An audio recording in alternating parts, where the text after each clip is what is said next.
Welcome to Pinnacle Tuitions.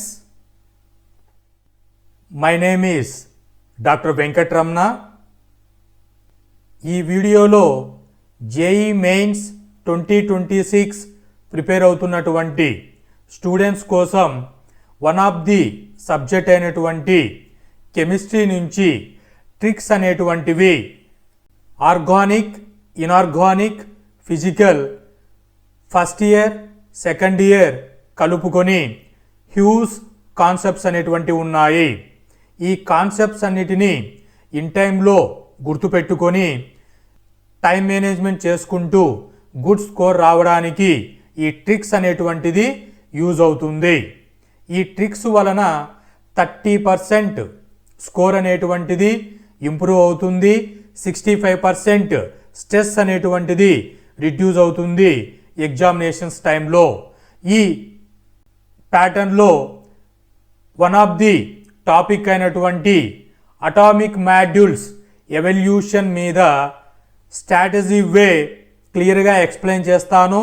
ఒక over view అనేటువంటి చూస్తే అటామిక్ మోడల్స్ పైన మీకు ఈజీగా నాలెడ్జ్ అనేటువంటిది గెయిన్ చేసుకొని స్టేట్మెంట్ ప్రాబ్లమ్స్ వచ్చినప్పుడు సాల్వ్ చేయవచ్చు. Don't forget to hit that subscribe button and join the Pinnacle Tuitions YouTube channel. Subscribing is free, so go ahead and click that button to stay tuned and be the first to know when we release new content and get notified whenever we upload.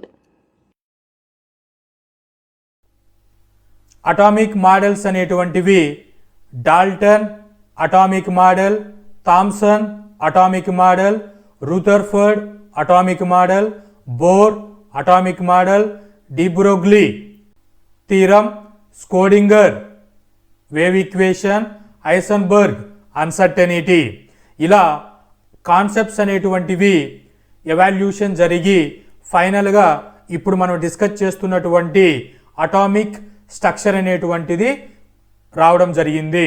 So Dalton year wise చూసుకుంటే 1803లో Dalton atoms అనేటువంటివి indivisible chemical reaction చేసి no సబాటామిక్ structures అని ఈయన చెప్పడం జరిగింది. Thomson వచ్చేసి 1897లో ప్లంపర్డింగ్ model electrons కాన్సెప్ట్ని introduce చేశారు. క్యాథోడ్ రేస్ని ఎక్స్పెరిమెంట్ ద్వారా ఈ మోడల్ని డిజైన్ చేయడం జరిగింది. ఈ థీరంకి లిమిటేషన్స్ వచ్చి నాట్ ఎక్స్ప్లెయిన్ న్యూక్లియస్ గురించి ఎక్స్ప్లెయిన్ చేయలేదు. తర్వాత రూథర్ఫర్డ్ 1911లో న్యూక్లియర్ మోడల్ కనుక్కున్నారు. దీన్నే సోలార్ మోడల్ అని చెప్తాము. గోల్డ్ ఫాయిల్ ఎక్స్పెరిమెంట్ ద్వారా దీన్ని చెప్పడం జరిగింది. ఈ రూథర్ఫర్డ్ మోడల్కి ఎలక్ట్రాన్ స్టెబిలిటీ అనేటువంటిది ఎక్స్ప్లెయిన్ చేయలేదు. తర్వాత బోర్ 1913లో quantized orbits hydrogen spectrum use చేసుకొని ఈ బోర్ అటామిక్ మోడల్ని ఎక్స్ప్లెయిన్ చేశారు. ఈయన చెప్పినటువంటి బోర్లో ఓన్లీ హైడ్రోజన్ లైక్ ఆటమ్స్కి మాత్రమే అప్లికబుల్ అవుతుంది, రిమైనింగ్ వాటికి అప్లికబుల్ అవ్వదు. తర్వాత 1924లో డి బ్రోగ్లీ మ్యాటర్ వేవ్స్ మీద నేచర్ అనేటువంటి దాన్ని కనుక్కొని మ్యాటర్ వేవ్స్ ఫైండ్ అవుట్ చేశారు. ఇక్కడ లిమిటేషన్స్ వచ్చి ఇది కాన్సెప్ట్ మాత్రమే, నో ఫుల్ మోడల్. కాబట్టి తర్వాత షోడింగర్ 1926లో ఎలక్ట్రాన్ క్లౌడ్ మోడల్ ఎక్స్ప్లెయిన్ చేశారు. దీన్నే క్వాంటమ్ మెకానిక్స్ ఎక్స్పెరిమెంట్ యూజ్ చేసుకొని ఈ థీరంలో ప్రాబబిలిస్టిక్ ఓన్లీ, రిమైనింగ్ ఆల్ ప్రాపర్టీస్ని ఎక్స్ప్లెయిన్ చేయలేదు. ఈ స్కోడింగర్ క్వాంటమ్ మోడల్లో ప్రాబబిలిస్టిక్ ఓన్లీ స్టడీ చేశారు. అంటే ఎస్, పి, డి, ఎఫ్ అనేటువంటి ప్రాబబిలిటీ ఎలక్ట్రాన్ ప్రాబబిలిటీ బేస్ చేసుకొని షేప్స్ని ఎక్స్ప్లెయిన్ చేశారు. తర్వాత 1927లో Heisenberg uncertainty principle theory discovery చేశారు. దీనికి సమ్ లిమిటేషన్స్ అనేటువంటి ఉన్నాయి. ఇలా ఓవరాల్గా 1803లో నుంచి డాల్టన్ టైం నుంచి 1927 హైసెన్బర్గ్ వరకు అటామిక్ స్ట్రక్చర్ ఎవాల్యూషన్ అనేటువంటిది జరిగింది. దీనిని పిక్టోరియల్ రిప్రజెంటేషన్లో చెక్ చేస్తే డాల్టన్ 1803లో సాలిడ్ స్పియర్ మోడల్ ఈ విధంగా ఆటమ్ స్ట్రక్చర్ని చెప్పడం జరిగింది. 1897లో థామ్సన్ ప్లమ్ పడ్డింగ్ మోడల్ని ఈ విధంగా ఎవాల్యూషన్ జరిగింది. రూథర్ఫర్డ్ 1911లో ప్లానెటరీ మోడల్ ఈ విధంగా ఎవాల్యూషన్ జరిగింది. 1913లో బోర్ మోడల్ ఈ విధంగా ఎవాల్యూషన్ జరిగింది. 1926లో స్కోడింగర్ ఈ విధంగా క్వాంటమ్ మోడల్గా ఎవాల్యూషన్ జరిగింది. ఇక్కడ 1803లో ఆటమ్ గురించి ఎవరు చెప్పలేదా అంటే డెమోక్రటిస్ 5th century BCలో ఆటమ్ అనేటువంటి ఇండివిజిబుల్ అనేటువంటి కాన్సెప్ట్ని చెప్పారు.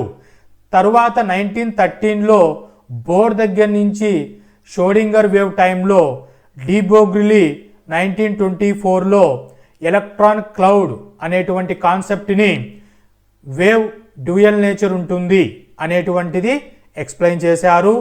1826 తర్వాత హైసెన్బర్గ్ 1927లో అన్సర్టైనిటీ ప్రిన్సిపుల్ ఎక్స్ప్లెయిన్ చేశారు. ఈ విధంగా అటామిక్ మోడల్ ఎవల్యూషన్ అనేటువంటిది జరిగింది. మీకు టెక్స్ట్ బుక్లో డెమోక్రటిస్ గురించి, డాల్టన్ గురించి, థామ్సన్ గురించి, రూథర్ఫర్డ్ గురించి, బోర్ గురించి డిస్కస్ చేసిన తర్వాత de Broglie, Sommerfeld, Heisenberg uncertainty, quantum model అనేటువంటిది టెక్స్ట్ బుక్లో ఎన్సీఆర్టీలో ఇవ్వడం జరిగింది. సో అటామిక్ స్ట్రక్చర్ అనేటువంటిది 15th century నుంచి 1927 వరకు ఎలా ఎవాల్యూషన్ జరిగింది అనేటువంటిది క్లియర్గా మీరు టేబులర్ కాలం అండ్ పిక్టోరియల్ రిప్రజెంటేషన్లో క్లియర్గా డిస్కస్ చేయడం జరిగింది. సో ఈ కాన్సెప్ట్స్ని మీరు ఈజీగా పిక్టోరియల్ ఫామ్లో రిమైండ్ చేసుకోండి. ఎగ్జామినేషన్స్ టైంలో హూ డిస్కవర్డ్ దిస్ మోడల్ అని స్టేట్మెంట్ ప్రాబ్లమ్స్ అడిగినప్పుడు ఈజీగా క్లియర్ చేయగలరు. మరిన్ని ట్రిక్స్తో, మరిన్ని కాన్సెప్టువల్ ట్రిక్స్తో వీడియోస్ అప్లోడ్ చేస్తాను. ఛానల్ని ఫాలో అవుతూ నాలెడ్జ్ని గెయిన్ చేసుకోండి. Hope this information is informative. Thank you.